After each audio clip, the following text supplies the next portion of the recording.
कक्षा नवम के मेरे प्रिय विद्यार्थियों, हिंदी की कक्षा में आपका स्वागत है। आपका एक असेसमेंट होने वाला है जो मैंने पहले ही बता दिया है कि आपका एक असेसमेंट होने वाला है। कब होगा, आप लोग स्कूल की वेबसाइट के माध्यम से जानकारी प्राप्त कर सकेंगे।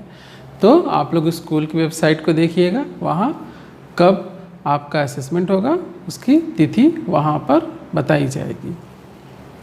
मैंने आपके लिए सिलेबस ई पोर्टल पर अपलोड कर दिया है। आप लोग अपने ई पोर्टल पर जाकर वहाँ से इस जो असेसमेंट होगा उसका सिलेबस डाउनलोड कर लीजिएगा कि कौन कौन से पाठों से प्रश्न पूछे जाएंगे।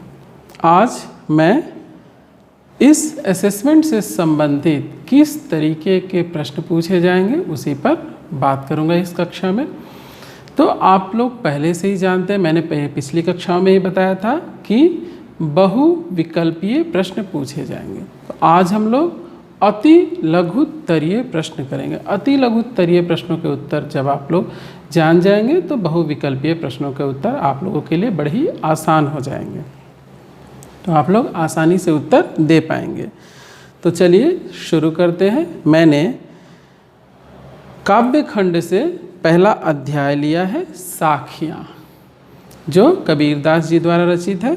आप लोगों को कबीरदास द्वारा रचित साखियाँ और सबद पाठ पढ़ना है। सबद में भी पहला पद पढ़ना है, दूसरा पद नहीं पढ़ना है। तो आज की कक्षा में मैं साखियों, जो आपकी पाठ है साखियाँ, उसमें से 5 साखियों में से किस तरीके के प्रश्न पूछे जाएंगे उस पर बात करने जा रहा हूँ। आप लोग ध्यान से सुनिएगा। यहाँ आप लोग देखेंगे पृष्ठ संख्या 94 पेज नंबर 94 निकाल लीजिए। यहाँ पर कुछ शब्दार्थ दिए हुए हैं, इनके अर्थ आप लोगों के लिए जानना परम आवश्यक है। सुभर का अर्थ होता है अच्छी तरह भरा हुआ। केली का अर्थ होता है क्रीड़ा। मुक्ता फल का अर्थ होता है मोती। दुलीचा का अर्थ होता है कालीन या छोटा सा आसन। स्वान का अर्थ होता है कुत्ता। झक मारना का अर्थ होता है समय बर्बाद करना या समय व्यर्थ करना, मजबूर होना। पखापखी का अर्थ होता है पक्ष विपक्ष। कारणे का अर्थ होता है कारण। सुजान का अर्थ होता है ज्ञानी या चतुर।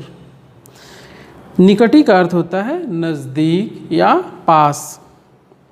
काबा का अर्थ होता है मुसलमानों का पवित्र तीर्थ स्थल।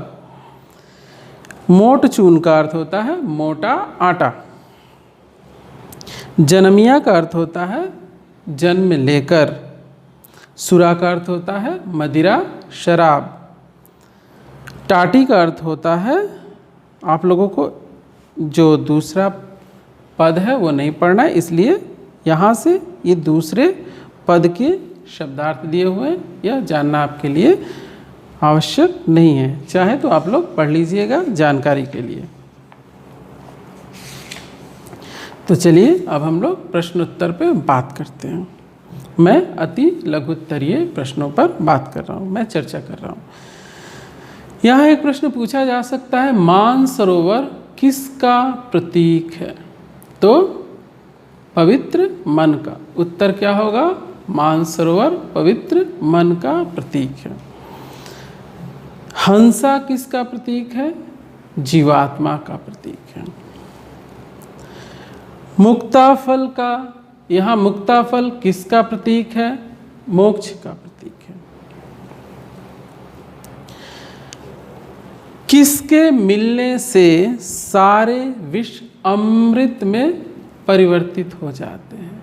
तो उत्तर होगा सच्चे भक्त के मिलने से सारे विष अमृत हो जाते हैं। एक प्रश्न पूछा जा सकता है, यहाँ विष किसका प्रतीक है?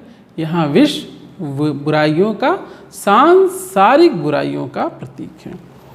तो अमृत किसका प्रतीक है? यह भी प्रश्न पूछा जा सकता है कि अमृत किसका प्रतीक है?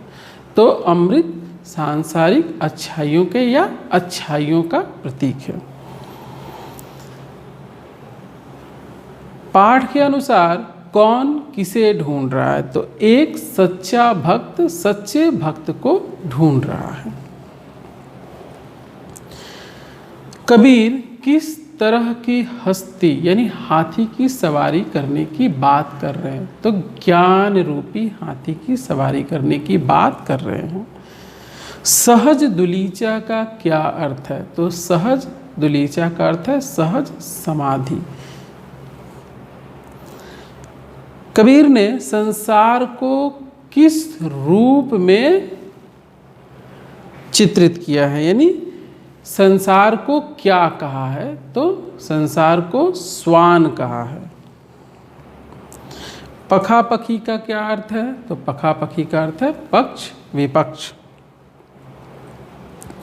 प्रश्न पूछा जा सकता है संसार किस में खोया हुआ है? तो पक्ष और विपक्ष में खोया हुआ है। कैसे हरि की प्राप्ति होती है? तो निष्पक्ष होकर साधना करने से ईश्वर की प्राप्ति होती है। अगली कक्षा में जब हम लोग मिलेंगे तो बाकी की जो साखियां हैं उससे जो प्रश्न पूछे जा सकते हैं उसे हम लोग जान लेंगे। तो अगली कक्षा में हम लोग बाकी की बची 3 साखियां से संबंधित प्रश्नों को जानेंगे। तो मिलते हैं अगली कक्षा में और जानते हैं कि किस तरीके के प्रश्न पूछे जा सकते हैं। तब तक के लिए आपका दिन शुभ रहे।